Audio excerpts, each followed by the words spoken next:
வணக்கம் ஃப்ரெண்ட். ஒரு மணி நேரத்துக்குள்ள கடல் உள்வாங்கிருது பாருங்க. சுத்தமா இப்ப நம்ம நடு கடல்ல நிக்கிறோம். இதான் கடல்னா இப்படிதான் இருக்கும் பாருங்க.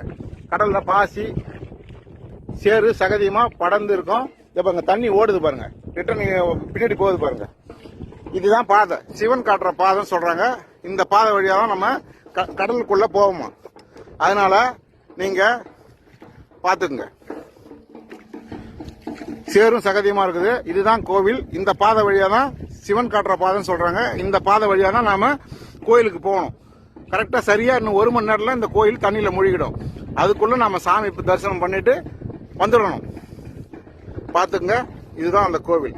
பாத்துங்க, சரியா ஒரு மணி நேரத்துக்கு அப்புறம் கோயில் கொடி மட்டும் தான் தெரியும், மீதி தெரியாது. கடல் ஃபுல்லா மூடி கடற்கரைக்கு வந்துடும். அது பாருங்க, கடற்கரை அது தெரியுது பாருங்க. அந்த கடற்கரைக்கு வந்துடும். இப்ப நம்ம ஆழ்கடலுக்குள்ள இருக்கிறோம். நல்ல கடலுக்குள்ள இருக்கணும். கடல்னா இப்படிதான் இருக்கும். பாத்துங்க, சேரும் சகதியுமா இருக்கும். தெரியல சார்.